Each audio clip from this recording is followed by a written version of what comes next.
38 ditë pas arrestimit në zyrën e Bashkisë së Tiranës, Erion Veliaj ka vendosur të ndryshojë të komanduarën për drejtimin e kryeqytetit. Me këtë shkresë që mban datën 18 mars, ai nënshkruan që detyrën e kryetarit të bashkisë t'ia jap Sara Goxhajt. Firma HD nga qelia e Burgut në Durrës ku ndodhet prej datës 12 shkurt, kur gjykata për korrupsion dhe krim të organizuar i vendosi masën e arrestit me burg.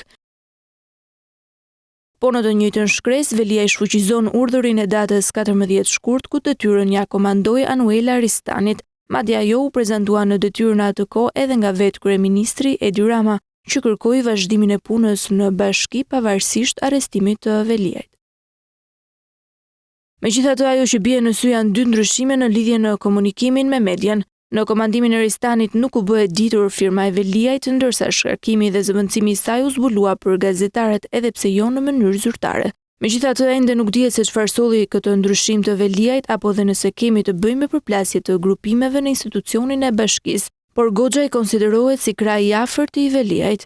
Nga ana tjetër, një ditë më parë në SPAK ishte dhe sekretari i përgjithshëm i bashkisë Alban Dokushi, ku u dha dëshminë për 3 orë gjysmë. Ndërkohë, përmes një statusi në Facebook në orët e pasdites, Veliaj thotë se ka ndëruar mendje duke rikomanduar Ristanin. Në postimin e tij ai thotë se vendimi i mëparshëm ishte thjesht një moskoordinim me stafin.